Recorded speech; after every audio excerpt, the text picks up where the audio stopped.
ලංකාවේ අදටත් මැප්වල සරියට සඳහන් නොවෙන කැලෑ අතර සැඟවුණු වැවක් තියෙනවා කියලා ඔයාලා අහලා තියෙනවද? ගම්මු මේ වැවට කියන්නේ කළු කුමාරයාගේ වැව කියලා. ඒ නම ඇහිත්ති පරණ ගම්වල මිනිස්සු අදටත් නිහඬ වෙනවා. මේ කතාව පටන් ගන්න අනුරාධපුර රාජධානිය අන්තිම කාලෙදි කියලා තමයි කියන්නේ. යුද්ධ අතරේ රජපෞලේ කුමාරයෙක් එකපාරටම අතුරුදහන් වෙනවා. කවුරුත් හිතුවේ එයා මරනවා කියලා. සමහරු කියනවා එයා පලාගෙන කැලෑව ඇතුලේ හැංගුණා කියලා. ඒ කැලෑව මැද තිබුණ නිහඬ ගැඹුරු කළු පාට වතුර තියෙන වැව. ඉර බහැලා ගියාම මෙතන අමුතු දේවල් පේන්න පටන් ගන්නවා කියලා කම්මෝ විශ්වාස කළා.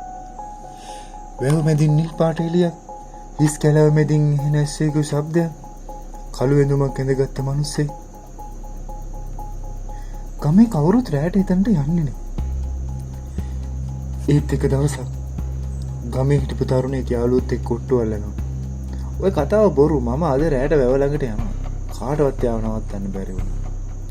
රෑ 11ට විතර ටෝච් එකක් අරගෙන කැලෑව මැද්දට යනවා. මුලින් හැමදේම සාමාන්‍යයි. ගස් කොළ හඬනවා, එමින් සුළං හමනවා.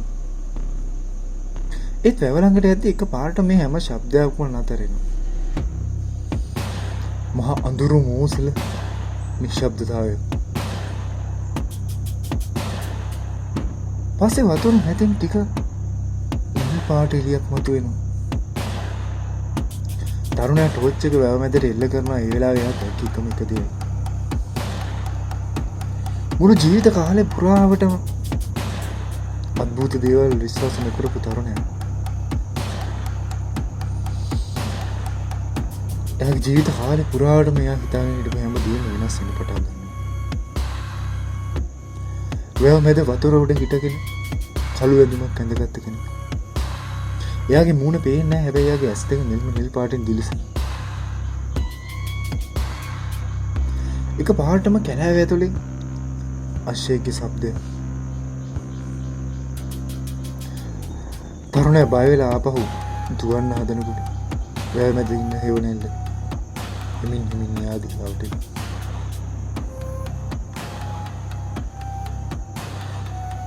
ඊට පස්සේ සිද්ධ වුණ දේ කවුරුත් හරියටම දන්නේ නැහැ.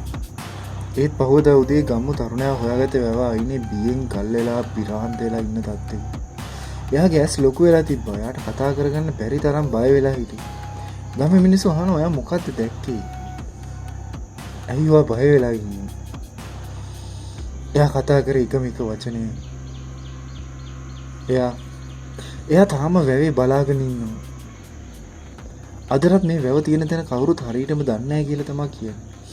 කිසිම මැප් එකක සඳහන් වෙන්නේ නැහැ. ආදි මුතුන් මිත්තෝ ඇර දැනට ඉන්න ගමු මේ වැව ගැන හරි අයිඩියා එකක් නැහැ. එහෙම නැත්නම් හරියටම තියෙන තැනක් දන්නේ නැහැ. ඒ රැට කැලේ අතර යන සමහරු තාමත් දුරින් නිල් පාට එළි දකින්නවා කියලා කතා වෙනවා. ඔයගොල්ලන්ට මොනවද හිතෙන්නේ මේ ගැන? මේ වගේ ශ්‍රී ලංකාවේ සැඟවුණු පුරාවෘත්ත ගැන එහෙම නැත්නම් ජනප්‍රවාද ගැන දැනගන්න ඉස්සරහට එකතු වෙලා ඉන්න විස්ප channel එකත් එක්ක subscribe කරන්න, like කරන්න, share කරන්න.